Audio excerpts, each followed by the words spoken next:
Assalamualaikum warahmatullahi wabarakatuh. Pada video kali ini kita akan melanjutkan pembahasan yang merupakan lanjutan dari video saya yang sebelumnya, yaitu tentang perumusan kebijakan kesehatan. Nah, pada kali ini kita melanjutkan yaitu tentang penetapan atau pengambilan keputusan dalam sebuah kebijakan. Nah, seperti dalam video sebelumnya saya sampaikan bahwa penetapan ini merupakan bagian dari perumusan kebijakan.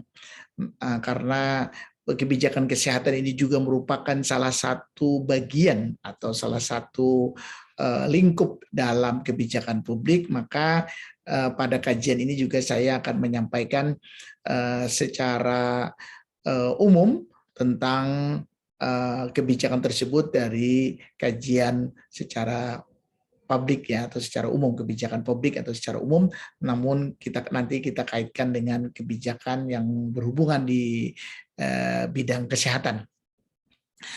Nah, jadi yang perlu saya sampaikan adalah bahwa penetapan kebijakan ini adalah pengambilan keputusan dari alternatif kebijakan yang tersedia. Karena dalam beberapa referensi kadang-kadang tatkala kita menggunakan keyword penetapan kebijakan, maka yang muncul itu adalah tentang pengambilan keputusan kebijakan, di mana di dalam penetapan kebijakan ini merupakan proses yang dilakukan untuk melaksanakan suatu pola tindakan tertentu atau sebaliknya untuk tidak melakukan. Jadi dengan penetapan ini boleh jadi nanti alternatif-alternatif itu kita pilih, atau boleh jadi alternatif-alternatif itu satu pun tidak ada yang kita pilih. Dalam hal ini mungkin perlu dilakukan kajian lagi secara mendalam. Nah, di dalam pembuatan keputusan di dalam siklus kebijakan itu ada beberapa pertanyaan ya. Ada beberapa hal yang harus menjadi perhatian kita. Yang pertama adalah bahwa kita dalam nanti menentukan keputusan tersebut, kebijakan tersebut, apakah informasi-informasi yang kita pilih itu sudah betul-betul lengkap, sehingga kita perlu informasi apa yang harus dipilih, kemudian pemilihan strategi, kemudian memilih opsi-opsi kebijakan yang harus dipertimbangkan, memilih cara penyelesaian opsi, memilih cara mengimplementasikan kebijakan, maupun pemilihan cara mengevaluasi kebijakan. Sehingga dengan demikian, tatkala nanti kebijakan atau kita sudah ambil atau kita tetapkan sebagai suatu kebijakan yang harus diterapkan, itu betul-betul sudah melewati berbagai analisis yang mendalam, sehingga kebijakan ini benar-benar memberi manfaat bagi banyak orang ya. Nah, kemudian dalam pengambilan keputusan ini ada 3 model. Ya, ada 3 model utama, yaitu model rasional, model inkremental, dan model Harvage ya, Harvage-Kent ini. Nah, kita coba jelaskan satu persatu. Yang pertama adalah model rasional.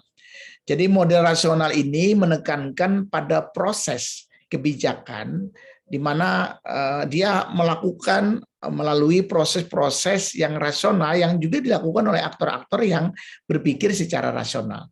Jadi menurut model ini bahwa proses kebijakan itu meliputi tahapan-tahapan tertentu dan berjalan sebagai suatu siklus ya kebijakan. Nah, di mana di dalam model ini dia mengasumsikan ada 4 hal. Yang pertama bahwa pengambilan keputusan bersikap rasional, kemudian yang kedua memiliki pengetahuan yang terbatas dan informasi yang luas dalam konteks pemecahan masalah, kemudian yang ketiga mampu menghitung probabilitas kesuksesan dari masing-masing alternatif, dan yang keempat memiliki preferensi yang konsisten di dalam memilih alternatif dari kebijakan tersebut. Jadi oleh karena itu, setelah informasi-informasi tadi yang diperlukan terkumpul, lalu juga ditemukan berbagai pilihan dan alternatif kebijakan sehingga dapat disusun sebuah kebijakan. Nah, kemudian lalu diambil keputusan mengenai rancangan kebijakan yang paling efisien dan efektif dan diputuskan sebagai suatu kebijakan yang memiliki kekuatan hukum atau decision making tadi ya. Nah, Ini sebagai contoh misalkan di dalam dunia kesehatan misalkan ada kebijakan pemerintah dalam rangka untuk penanggulangan stunting ya, di mana pemerintah sudah membuat planning of action ya, jadi kebijakan-kebijakan itu tentang intervensi gizi spesifik dan intervensi gizi sensitif. Jadi kerangka kegiatan intervensi gizi spesifik umumnya dilakukan pada sektor kesehatan, sedangkan yang sensitif tadi itu di luar daripada sektor kesehatan dengan berbagai macam kebijakan-kebijakan yang telah dibuat. Dan tentunya ini melalui tahapan-tahapan atau langkah-langkah kajian secara rasional. Nah, namun sebagai kelemahan ini ya, sebagai kelemahan, namun pada kenyataannya tidak semua kebijakan itu mengalami proses yang rasional. Dalam kenyataannya proses kebijakan merupakan proses yang rumit dan kompleks karena dipengaruhi tarik-menarik dari berbagai kepentingan dan berbagai aktor, dipengaruhi oleh latar belakang pengalaman implementasi kebijakan, ya, atau kebijakan sebelumnya, atau juga sudah masuk ke ranah politik. Nah, oleh karena itu, pada model yang kedua, ya. Selanjutnya coba kita masuk pada model yang kedua, yaitu adalah model inkremental. Jadi ini pembuatan kebijakan melalui proses politisi, ya, di mana di dalamnya ada tawar-menawar dan kompromi untuk kepentingan para pembuat keputusan sendiri. Nah, jadi karena ini yang sering juga terjadi, jadi yang rasional itu kadang-kadang tidak bisa berjalan dengan baik, maka muncul model yang kedua, yaitu model inkremental. Nah, di dalam model ini, ya, jadi dalam model ini bahwa terkadang pilihan dan alternatif kebijakan yang tersedia hanya bisa dinilai dengan cara melihat sejauh mana manfaat kebijakan itu terdistribusi. Lebih lagi kebijakan yang dipilih seringkali adalah kebijakan yang mendukung kelompok peserta dari proses ini dan kurang mempertimbangkan pihak lain yang kebetulan mungkin tidak terlibat. Ya, jadi inilah kenyataannya. Jadi keterlibatan dari faktor politik, tawar-menawar politik. Nah, sebagai contoh misalkan di dalam dunia kesehatan, juga mungkin pada bagian lain juga hampir sama, yaitu tentang penyusunan anggaran belanja kesehatan misalkan. Pada tingkat pusat itu nanti dalam bentuk APBN, dalam bentuk daerah ya mungkin dalam bentuk APBD, termasuk bantuan operasional kesehatan yang digelontorkan sekarang. Ini juga tentunya melalui proses tawar-menawar ya yang terjadi dari politik. Kemudian yang ketiga itu adalah model tong sampah ya atau garbage ya.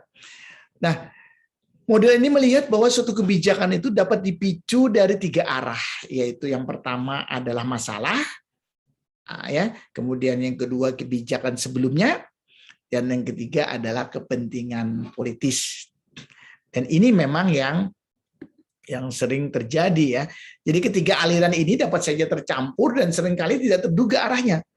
Akibatnya baik masalah, para aktor maupun solusi yang diperkirakan itu dapat berubah dengan cepat.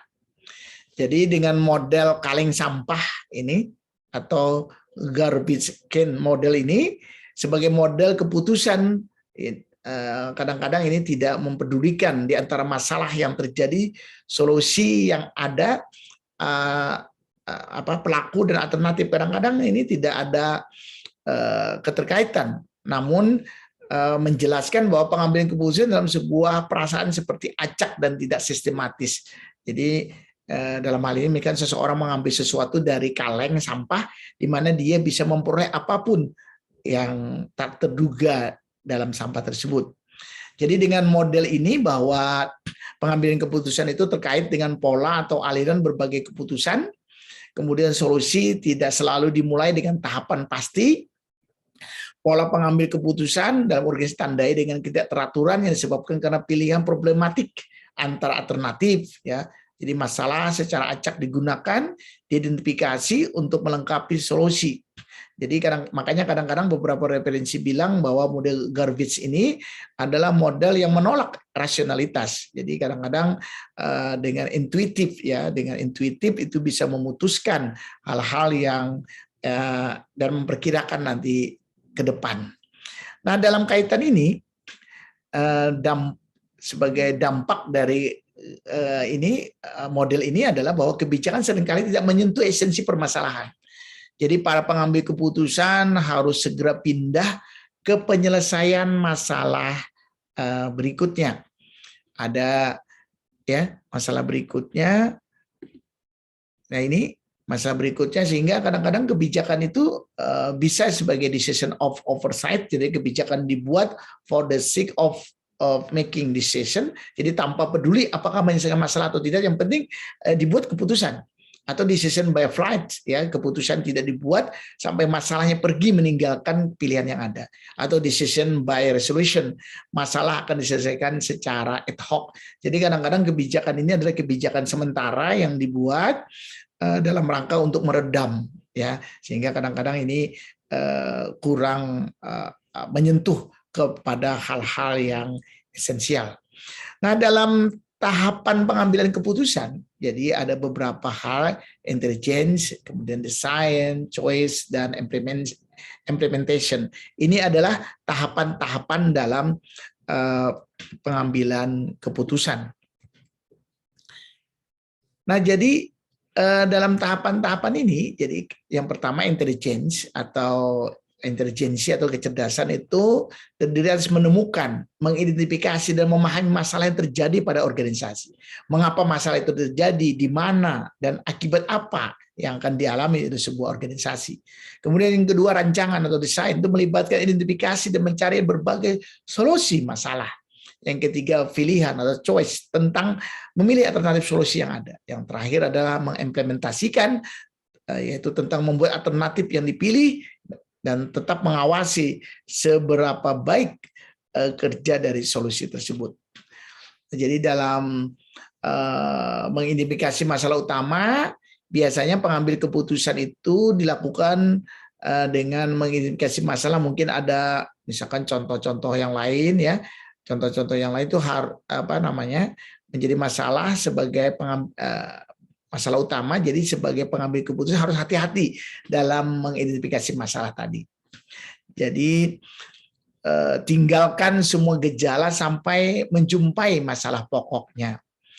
Nah, kemudian dalam kaitan ini tadi ada teknik, ya, menganalisis alternatif. Jadi kita dalam membuat alternatif, beberapa alternatif yang kita coba usulkan itu misalkan contoh ada 3, ya, ada operation research, ada capital budgeting, dan ada break-even analysis. Nah, pada operating research ini merupakan suatu pendekatan ilmiah untuk menyelesaikan masalah dalam manajemen. Jadi penerapan OR ini atau operating research ini melalui 6 tahap. Yang pertama, merumuskan masalah, membuat model, kemudian membuat pemecahan, menguji model, kemudian mengendalikan penyelesaian dan menerapkan berbagai penyelesaian. Itu yang artinya dalam hal ini dalam rangka menentukan sebuah kebijakan atau keputusan, dia melalui langkah-langkah secara prosedural. Atau bisa juga biasanya kita bisa juga bagaimana dari kapital tadi, ya. Jadi pengambilan keputusan tadi berdasarkan memerlukan 4 tahap kalau berdasarkan capital budgeting ini. Yang pertama, membuat beberapa alternatif proyeksi investasi, kemudian mengevaluasi pro dan kontra, kemudian memilih satu alternatif dan menerapkan keputusan. Atau bisa yang langkah ketiga, kalau nanti berkait juga menjadi salah satu alternatif yang harus kita pikirkan adalah analisis break-even point. Jadi break-even point ini adalah titik impas, ya, atau titik pulang pokok. Adalah suatu keadaan di mana tidak memperoleh laba atau rugi. Jadi dengan break-even point ini maka keputusan itu dapat berkaitan dengan pengurangan atau penambahan dalam satuan harga atau biaya dalam sebuah penentuan kebijakan ya. Nah, tatkala kita sudah melakukan berbagai analisis dan akhirnya kita tetapkan sebuah keputusan atau kebijakan yang harus kita pahami bahwa tipe keputusan itu ada dua macam. Ada yang keputusan yang terprogram, ada yang tidak terprogram. Keputusan yang terprogram itu prosedur khusus yang dikembangkan menangani untuk masalah rutin dan berulang. Itu yang terprogram. Sedangkan yang tidak terprogram itu yang bersifat baru dan tidak terstruktur. Ini adalah tipe keputusan yang tidak terprogram. Atau dalam contoh lain misalkan ya, jadi yang terprogram ini biasanya masalahnya banyak, berulang, rutin, kepastian adanya hubungan sebab akibat, sedangkan yang tidak terprogram itu tadi sudah saya sampaikan adalah baru, tak terstruktur, tidak ada kepastian adanya hubungan sebab akibat. Demikian juga prosedurnya.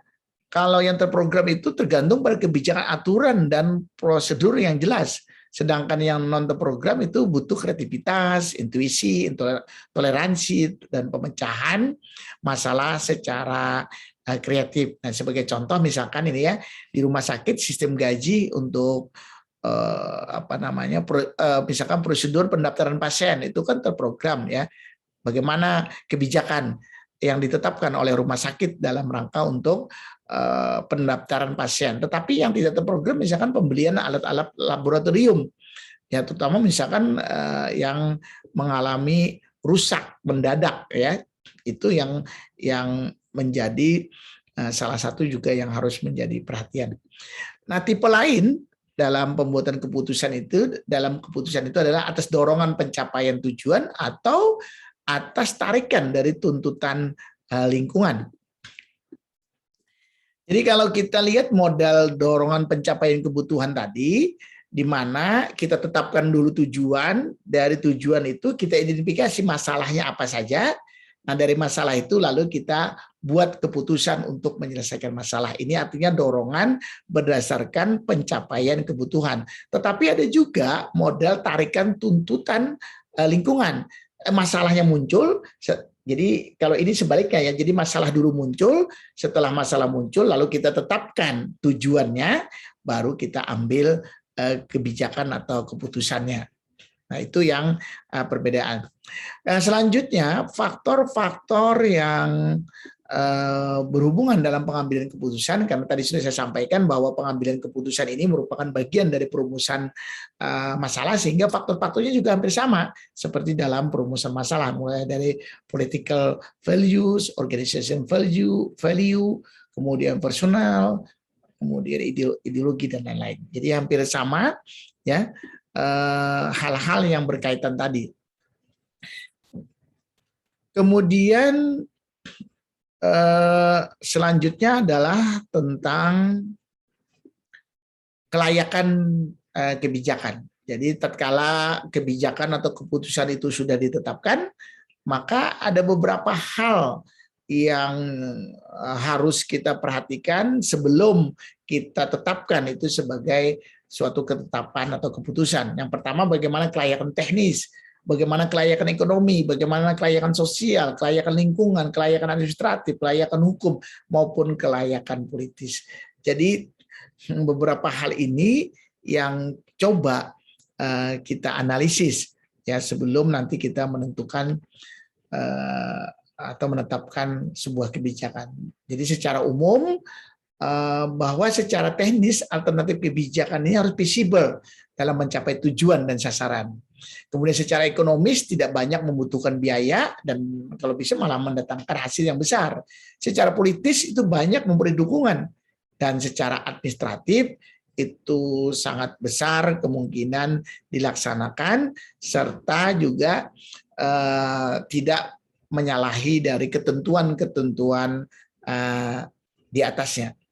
Nah, mungkin itu yang dapat kami sampaikan dalam rangka untuk penetapan kebijakan ini.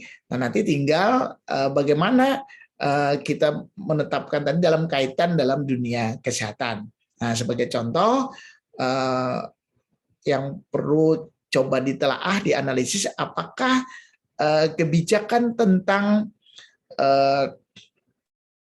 investasi dana BPJS Ketenagakerjaan ya dalam pembangunan infrastruktur itu termasuk kebijakan yang menguntungkan atau tidak ya, atau bagaimana proses penentuan kebijakan ini, apakah termasuk model kebijakan rasional, kebijakan inkremental, atau kebijakan garbage. Nah, itu coba dianalisis nanti pada pertemuan secara Zoom akan kita coba diskusikan lebih mendalam. Terima kasih. Assalamualaikum warahmatullahi wabarakatuh.